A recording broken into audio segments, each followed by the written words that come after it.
गिरफ्तारी देखते नहीं, तलाक सब बंद करके भागल है। लोहा का रड लेकर और इनके सर पर मार। नमस्कार, मैं हूं सिंह आदर्श। पीछे आपको गाजे बाजे की आवाज़ सुनाई दे रही होगी। ये जो बाजा है ये किसी शादी विवाह में नहीं बज रहा है, बल्कि एक अपराधी को उसके किए का परिणाम मिल रहा है। हत्या के प्रयास से एक ज़मीनी विवाद में लोगों ने एक ही परिवार के लगभग 2-3-4 लोगों पे हमला बोल दिया। एक व्यक्ति को ऐसा इन लोगों ने मारा, खंती समझते हैं जिससे मिट्टी को कोड़ा जाता है, उससे सर पे वार किया गया और उनका ऑपरेशन हुआ पटना में, मरने से बचे हैं। अभी भी स्थिति बहुत सही नहीं है। एक व्यक्ति का हाथ तोड़ दिया गया और घर की महिलाएं जब बाहर निकलती है झगड़ा की आवाज़ सुन के, बाहर जो शोरगुल हो रहा था, उन लोगों के साथ भी बदतमीजी होता है, उन लोगों के साथ भी दुर्व्यवहार किया जाता है। घटना को लगभग 2 महीना होने जा रहा है। इसी 7 तारीख को, यानी कि जुलाई में जब 7 तारीख हो जाएगा तब ये घटना का 2 महीना हो जाएगा। और अफसोस की बात यह है कि शिकारगंज पुलिस का हाथ अभी भी खाली है। एक भी अपराधी जिन्होंने हत्या के प्रयास से हमला किया था उसकी गिरफ्तारी नहीं हुई है।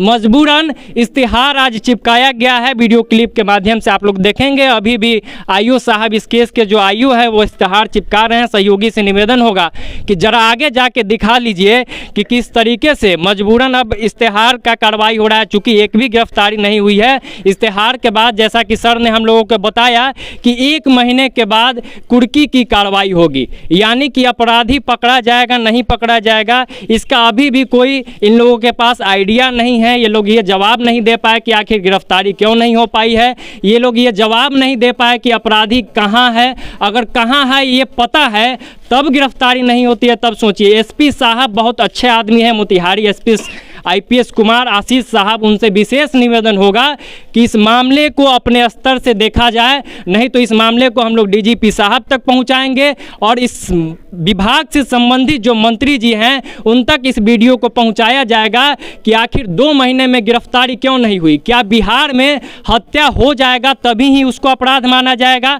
उससे पहले अगर किसी को जान से मारने का प्रयास किया जाए तो वो अपराध है कि नहीं? एक बार दिखा दीजिए आसपास किस तरीके से लोगों का जमावड़ा भी लग गया है कि लोग इनके समर्थन में हैं, लोग इनके लिए गवाही देने को तैयार है। मतलब कि स्पष्ट है, मतलब साफ है कि अन्याय तो हुआ है और ये अधूरा न्याय मिला है। ये इश्तिहार की जो कार्रवाई है ये अधूरा न्याय है, चूंकि जब तक अपराधी सलाखों के पीछे नहीं जाएगा, इसी तरीके से अपराधियों का मनोबल बढ़ते जाएगा, इसी तरीके से किसी का हाथ तोड़ दिया जाएगा, इसी तरीके से किसी का सर फोड़ दिया जाएगा और इसी तरीके से कल होकर किसी की हत्या कर दी जाएगी। आपके जानकारी के लिए बता दें कि इस मामले में इन लोगों को लिंक भी मिला था कि अपराधी आसपास में देखा गया है 2-3 जगह पे, फिर भी गिरफ्तारी नहीं होती है, तब क्या कहा जाएगा? अब आप लोग सोचिएगा। आप लोगों पे छोड़ते हैं अपना राय और प्रतिक्रिया कमेंट बॉक्स में जरूर दीजिएगा और इस वीडियो को ज़्यादा से ज़्यादा लोगों तक शेयर जरूर करें। हम भी इस वीडियो को संबंधित अधिकारी को, मंत्री महोदय को और स्थानीय विधायक जी, जिन पता नहीं किस चिर निंद्रा में सोए रहते हैं कि उनके क्षेत्र में, उनके कार्य क्षेत्र में, उनके विधानसभा में इस तरीके की घटनाएं हो जाती है और वो एक बार पूछने भी नहीं आते हैं कि कार्रवाई हुई कि नहीं हुई, गिरफ्तारी हुई कि नहीं हुई, हमला हुआ है वो परिवार सुरक्षित है कि नहीं है, उनको धमकी तो नहीं मिल रहा है, वो पूछना तक उचित नहीं समझते हैं। आगे भी इस मामले में हम लोग अपडेट देते रहेंगे। आईओ साहब से बात हुई है, उसका भी वीडियो क्लिप इसमें चलाएंगे, देखिएगा और अपना राय और प्रतिक्रिया कमेंट बॉक्स में बहुत दीजिएगा। बहुत बहुत धन्यवाद। जय बिहार। हमले पर सर कुछ बोलेंगे? क्या कुछ कार्रवाई हुआ है? वारंट की कार्रवाई की गई है और इश्तिहार की कार्रवाई की जा रही है। इश्तिहार के बाद कुछ डेट भी होता है मेंशन किया कि कब तक कुर्की की कार्रवाई होगी? 1 माह के बाद। 1 महीना के बाद गिरफ्तारी? सर एक भी गिरफ्तारी देखते नहीं, तलाक सब बंद करके भागल है। अच्छा, भागे हुए हैं। कहाँ भागल है नहीं पता है। क्या हुआ था उस दिन, घटना पूरा बता दीजिए। उस दिन तो हम लोग पंचायती के माध्यम से अपना काम कर रहे थे कि भाई साहब जो थे वो पंच लोग थोड़ा सा चले गए। उसके बाद में भाई साहब कहने कि काहे के लिए इस तरह कर रहा है, सड़क है, ट्रस्ट का ज़मीन है और सोलिंग हुआ है, उस पर तुम हाफ का बना रहा है, 10 से लेके 11 नंबर वार्ड तक रास्ता ब्लॉक हो जाएगा, इसको मेहरबानी कीजिए। इतना ही बात पर सोनू तिवारी ने इनको ऐसे धक्का मारा कि टंकी में गिर गए और टंकी में गिरने के बाद में ये थोड़ा सा होश उठकर निकले और निकलने के बाद में थोड़ा सा खड़ा हुए, तब तक ले ध्रुव तिवारी हाथ में रड लिए थे और राकेश तिवारी ने लाठी लिए थे और सोनू तिवारी ने खंती लेकर इनके ऊपर आवार की। उसके बाद में जब राकेश तिवारी ने, हम लोग दूर पर से देखे तब तक राकेश तिवारी ने इनके ऊपर लाठी मार दिया। तो ऐसे क्रॉस किए तब तक ले सोनू तिवारी ने था वो खंती लोहा का रड लेकर और इनके सर पर मार दिए और सर पर जैसे मारे तैसे उसी से मूर्छा कर वो अपना गिर चुके और खून का बौछारा होने लगा। कब की घटना है?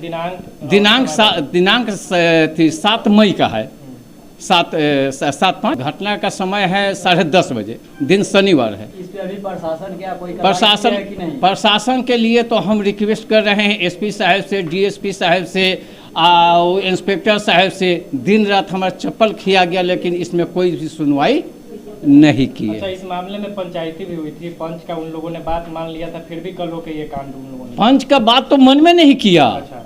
पहलका दिन पंचायती हुआ तो नहीं माने। अच्छा। तो वो लोकल थे। उसके बाद में तो प्रशासनिक पंच लोग वो सरपंच को बुलाए, मुखिया जी जो अभी वर्तमान में है उनको बुलाए, गांव का इनर गिनर लोग को बुलाए, उस बात पर भी नहीं। हमारे हाथ पर ध्रुव तिवारी ने रड से मार दिया जिसका हमारा हाथ डैमेज हो गया। हमारी पत्नी जो इनको देखे कि भाई साहब को खून गिर रहा है ऐसे छबेरे, तब तक इनके ऊपर भी मतलब कि घर के महिलाओं के साथ भी दुर्व्यवहार हुआ। हाँ जी सर। या इसमें जो एफआईआर की है इसमें कै नाम दर्ज दिए हैं? 12 आदमी का। 12 आदमी का अज्ञात में नहीं, 12 आदमी में है ये है। सब पे नाम आपका नाम क्या हुआ? हमारा नाम उपेंद्र तिवारी हुआ किस गांव का घटना है? जी, चमही का है, शिकारगढ़ थाना पड़ेगा।